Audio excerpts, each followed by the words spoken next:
E temos que começar porque, entre outras razões, nós agora de ser à noite e não vamos comunicar. Queria agradecer muito a todos que estavam presentes, em especial à ESP e à doutora Cristina Moreira, a sua especialidade.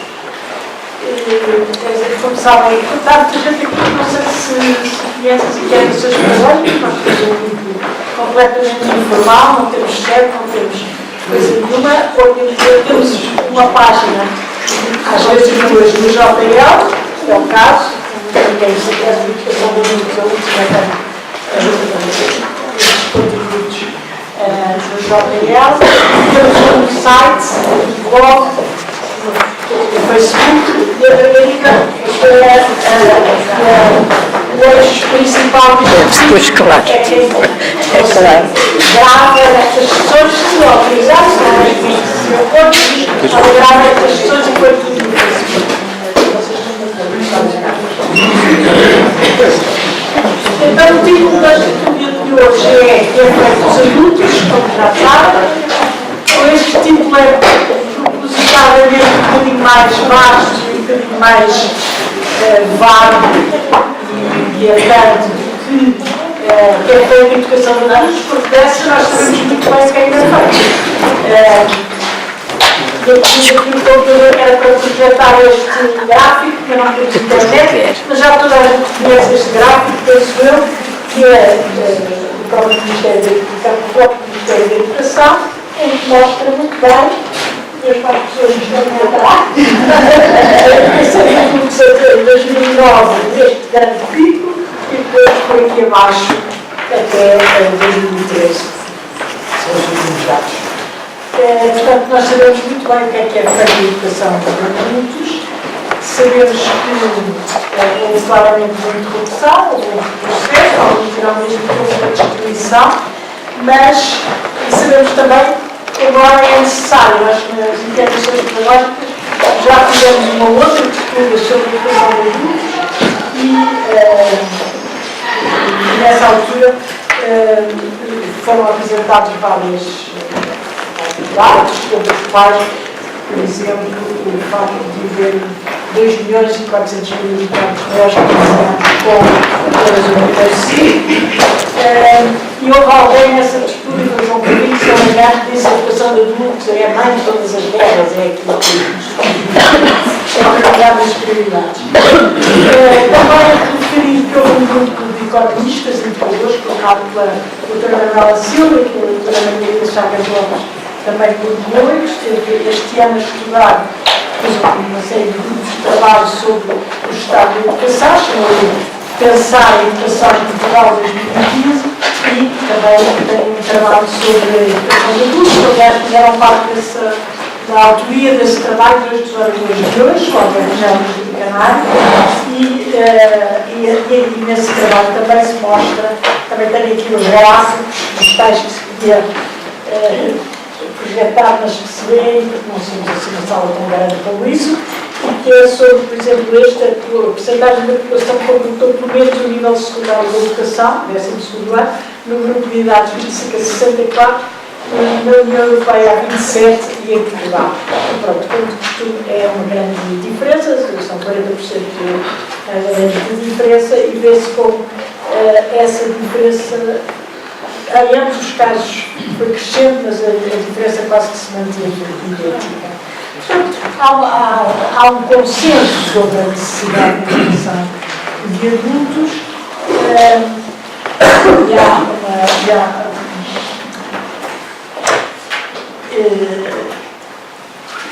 mas gostávamos de centrar o debate não apenas nisso, ou pelo menos de centrar o debate nessa necessidade, nas formas que pode tomar, mas de uma maneira virada para o futuro, porque não há regresso ao passado da redundância, mas não há regressos possíveis, e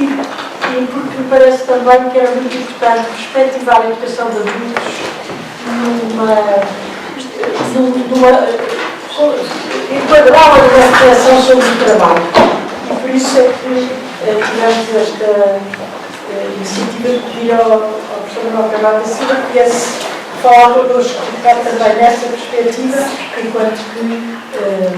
ao professor Rui Canário e mais uma clarificação de conceitos do enquadramento da educação de adultos e da educação permanente, e ao professor Alberto Melo toda a sua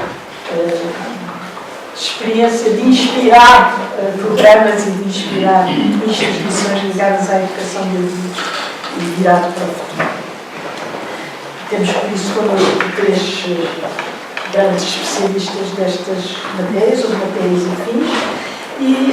esta preocupação com o trabalho me permite a ideia que estamos a atravessar uma mudança tão grande, tão profunda, maior talvez do que a da Revolução Industrial, com todas as incertezas que isso acarreta e que acarreta também para a própria educação, e com a certeza da necessidade de uma reflexão sobre o trabalho, sobre a sua distribuição para a população e a sua distribuição ao longo da vida de cada um. Não é? A educação não tem de ser regida pelas necessidades económicas, não tem de ser regida, orientada para a competitividade, mas tem que ter em conta certamente o mundo em que vamos viver, e nesse mundo o trabalho está a sofrer uma enorme transformação e a nossa relação com ele também. Aquela utopia que havia um pouco de menos trabalho e mais horas de lazer para todos, transformou-se numa situação quase, diria, trágica, em que muito poucos têm muito trabalho e muitos outros não têm nenhum. E, portanto, isto é capaz de ser o meu, não é?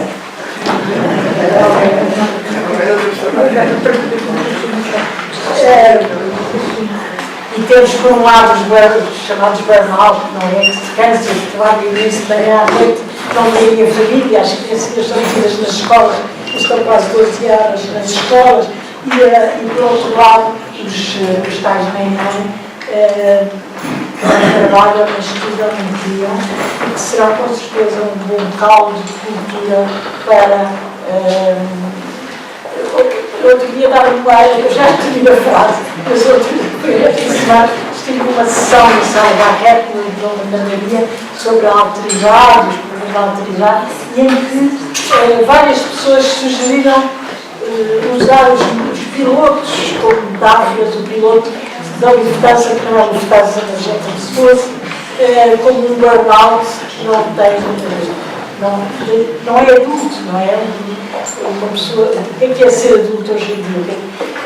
Para além dos considerandos legais, é também a questão da independência financeira, da autonomia, do sentido da responsabilidade, de poder ser autónomo e responsável por outros, cada um pela família, e isso tudo na nossa situação neste momento está um bocado questionado e posto em causa, não é? E, portanto, eles diziam,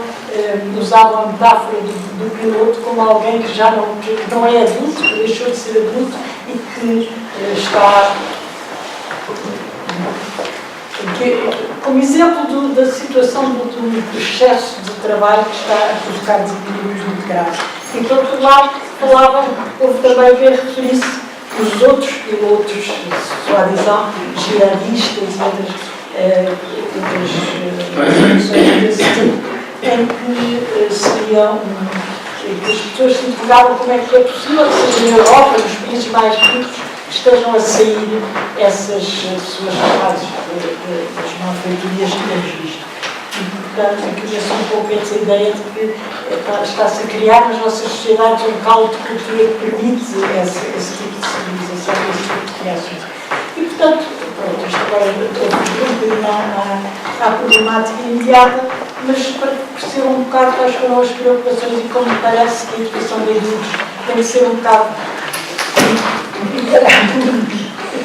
tem que ter ficado em conta também este tipo de reflexões e de preocupações do mundo atual. Mas,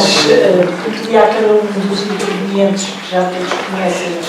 pode ser muito rapidamente, eu pediria ao professor do Canário, que é o professor aposentado do Instituto de Educação, que trabalha os conceitos e estas ideias de educação permanente há muitos anos, para começar. Aproveitar para apresentar também, como já toda a gente conhece, o Manuel Carvalho da Silva, que foi secretário-geral da CID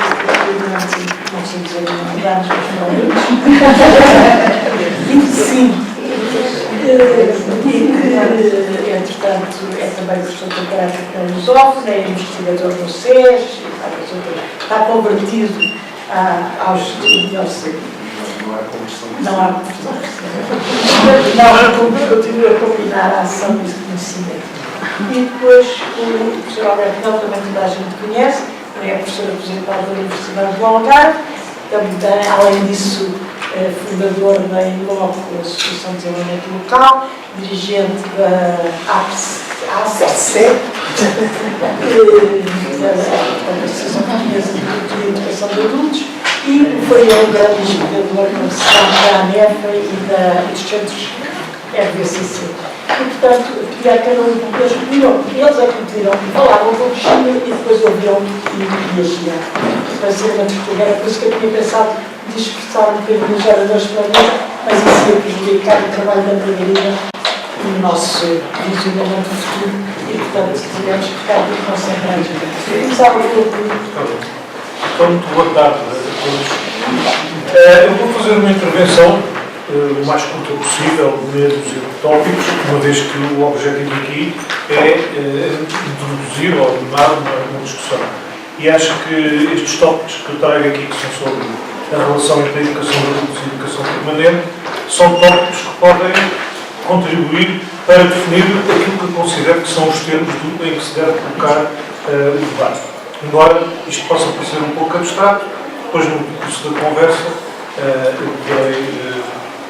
dar exemplos ou discutir aspectos mais concretos. Portanto, em primeiro lugar, a educação permanente é uma visão global e integrada da educação que implica uma reorganização da nossa maneira de ver a educação. E essa visão global totalizada da educação diz respeito a crianças, diz respeito a jovens, diz respeito a adultos, diz respeito a todos os momentos e a todos os contextos de vida. E ligada a essa visão da educação permanente está uma filosofia social, da mesma maneira que a educação é uma totalidade, a sociedade é outra totalidade e é impossível pensar uma sem a outra. Como o Alberto Melo, de uma maneira muito feliz, mostrou no texto que foi publicado no Jornal de Letras, o conceito de educação permanente remonta à Revolução Francesa e foi feita uma transcrição de Condorcet, que normalmente ficou conhecido pela alcunha de o profeta da educação permanente. Também remonta à Revolução Francesa e às consequências que derivaram da Revolução Francesa, uma questão social que, embora tivesse uma configuração que já não é a mesma do século XIX, a meu ver, nós continuamos na modernidade e continuam a ser os elementos fundamentais que definiam a questão social do século XIX continuam presentes. E, portanto, a sua relação com a educação enquanto utopia de libertação e de emancipação da humanidade são aspectos que remontam, como eu disse, à Revolução Francesa e o que eu gostava de sublinhar é que, existindo como património da Revolução Francesa um pensamento político global e um pensamento educativo também global, há heranças da Revolução Francesa que estão por cumprir. Um deles é a educação permanente. A educação permanente para nós é mais um horizonte do que propriamente uma realidade. E em relação à questão social, o texto do Manuel Carvalho da Silva é a esse respeito também bastante elucidativo, tem vindo a sofrer agravamentos muito grandes nas últimas décadas, depois de um período que suscitou alguns eufemismos, que foi um período breve dos 30 anos gloriosos e limitado a uma zona específica do Ocidente industrializado. Portanto, eu queria dizer que esse programa político da Revolução Francesa, baseado na trilogia Liberdade, Igualdade e Fraternidade, é um programa político que está por cumprir. Isto parece-me uma questão central. E parece-me central, por exemplo, regressar ao Rousseau e à questão da igualdade. E, portanto, fazer da defesa desse valor, um critério pode orientar e deve orientar, a meu ver, todos os nossos debates sobre educação ou sobre política, no sentido amplo do termo. E, portanto, essa trilogia da liberdade, igualdade e fraternidade, digamos que tem como pano de fundo uma visão, uma filosofia social, uma filosofia educativa que está traduzida na educação permanente e que o Condorcet foi um dos arautos. Para superar, digamos assim, ou para nos podermos aproximar do cumprimento deste programa que herdámos ao fim e ao cabo da filosofia das luzes, eu suponho que, ou defendo que, deveremos caminhar no sentido de superar o sistema capitalista em que vivemos atualmente, e essa superação remete para 3 dimensões. Uma dimensão económica, em que o trabalho deixe de ser uma mercadoria e possamos caminhar para uma sociedade de produtores livremente associados, como a expressão de Marx que é célebre. Uma dimensão política, ou seja, uma sociedade em que o dinheiro não esvazia a democracia, em que os banqueiros não vençam os democratas, que é uma expressão utilizada pelo Alberto de Mello, e uma dimensão filosófica que tem a ver com a superação do sentimento de estranheza em relação a si mesmo, em relação aos outros e, sobretudo, em relação ao trabalho, que é uma característica dos proletários que nasceram da Revolução Industrial e do mundo inaugurado pela modernidade. Eu queria deixar aqui 6 tópicos para pensar em educação permanente, alertando. Quando eu enunciei estes tópicos, não estava só a pensar na educação de adultos. E penso que não há quase nada que se possa dizer sobre a educação de adultos, em termos de grandes princípios, que não tenha a sua correspondência em todas as áreas possíveis da educação. O primeiro tópico, que me parece importante para fundar qualquer debate, é a ideia do aprender a aprender, que é hoje uma frase banal, mas eu acho que nós temos que contornar essa banalidade e trazer para o centro da discussão o essencial, o cerne da importância do aprender a aprender como um eixo estratégico de qualquer política educativa. Na medida em que isso remete para a autodidaxia, e o autodidata é o exemplo, ou é, digamos, o ideal da pessoa que no plano educativo é capaz de construir o seu projeto educativo, de se produzir a si próprio e, portanto, materializa, digamos assim, os ideais da educação permanente. Portanto, nós deveríamos valorizar a concretização, que é múltipla, de modalidades de autodidaxia a todos os níveis sociais e a todos os níveis etários. Esse devia ser, digamos, um orientador das nossas políticas educativas também. Em segundo lugar, é fundamental que as aprendizagens sejam concebidas como sendo, em grande medida, autogeridas pelos aprendentes. Houve um período em que isso marcou a educação de adultos em Portugal, foi o período em que o Alberto Mel foi diretor-geral, e em que, por utilizar as suas próprias palavras, a Direção-Geral da Educação Permanente apostou, nessa altura, apostou a fundo na cartada, esta expressão, da autogestão da educação de adultos. Mas essa capacidade de autogerir a sua própria aprendizagem está presente, a necessidade de contemplar essa dimensão está presente em todos os graus do sistema escolar e educativo. E, portanto, não é específica da educação de adultos. E implica que os educandos possam escolher percursos, definir ritmos, perseguir finalidades, selecionar recursos, combinar diferentes modalidades de educação. Um terceiro aspecto que me parece fundamental é de como é que a educação, neste caso a educação permanente, pode contribuir para uma revalorização do trabalho enquanto categoria ontológica para pensar a pessoa humana. Quer dizer, a educação tem sido subordinada às exigências do trabalho assalariado e, portanto, à produção de mão de obra em grande medida e, por outro lado, numa função de regulação, de legitimação do sistema social que tende a perpetuar-se por essa via e Se o trabalho de educação for visto como um trabalho que é exercido pelo próprio sujeito que aprende sobre si próprio, necessariamente isso constitui um trabalho que é ao contrário de um trabalho alienado, não é? E, portanto, a educação tem uma dimensão fundamental na valorização das atividades profissionais, da construção de identidades profissionais positivas e da construção de um sentido para o trabalho que seja ele também positivo. Hoje, aquilo que domina o sentimento em relação ao trabalho é um sentimento de estranheza, e eu acho que, para as pessoas, há aqui, a maior parte das pessoas estão muito ligadas ao ensino, eu também sou professor desde há 40 anos, e julgo que um dos setores onde essa estranheza em relação ao trabalho se manifesta de uma forma mais brutal nos últimos anos tem sido entre os professores, que constituem um grupo profissional que está a proletarizar-se muito rapidamente. Um quarto aspecto que eu queria enunciar como tópico tem a ver com a necessidade, a meu ver, e na tradição da educação permanente, de a educação contemplar modalidades de educação desinteressada. Este desinteressado quer dizer que não é utilitária nos tempos imediatos. Em maio de 68 dizia-se que era revolucionário aprender a tocar flauta, não é? E há pessoas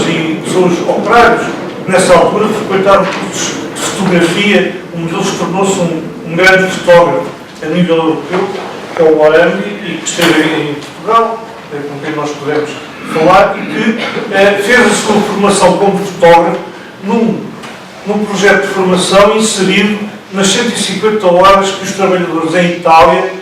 podiam gerir de acordo com o que estava estabelecido na regulamentação do trabalho e podiam escolher diferentes modalidades de formação e de educação e surgiam coisas como essa, cursos para fotógrafos.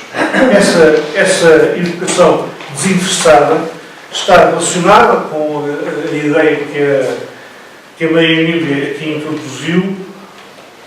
de revalorizar o ócio. De facto, houve um pré-anúncio de uma revolução dos tempos livres e de uma sociedade dos lazeres nos anos 70. Foi o período áureo, digamos assim, do prestígio deste conceito de educação permanente e, rapidamente, nós passámos por uma situação, como disse a Maria Emília, que é o contrário dessa,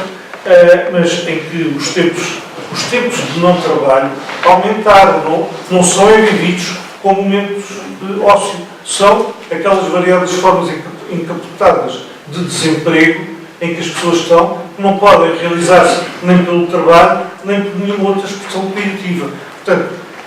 a educação permanente pressupõe a recuperação deste sentido de educação desinteressada ligada ao usufruto do ócio e ao elogio da preguiça, que é uma questão fundamental, que é uma herança da cultura operária do século XIX. Portanto, o direito à preguiça é um livro histórico do movimento operário escrito pelo Paulo Lafargue. Finalmente, todos os tópicos conduzem a uma grande ideia, que é a ideia fundamental da educação permanente, que é a ideia da autonomia, a ideia de que a educação é um processo de produção de si que implica a capacidade de cada um de tomar conta de si próprio, de aprender a partir da sua experiência, de aprender na ação. E esta autonomia não pode ser outorgada, nem pode ser ensinada. Tem que ser aprendida e não é necessariamente algo que se possa conquistar a partir da iniciativa do Estado. E isto que eu acabei de dizer aplica-se, na minha perspectiva, ao ensino básico, ao ensino secundário, ao ensino universitário e, naturalmente, também à educação de adultos. É claro que estamos muito longe deste horizonte que foi aqui traçado. Também não tenho ilusões de que ele não estará próximo, nem será concretizável nas próximas gerações. Acho que temos que trabalhar numa perspectiva de aproximações progressivas, mantendo um horizonte que se vai afastando de nós à medida que nós nos aproximamos, mas não nos resta outra maneira de fazer este trabalho. Obrigado.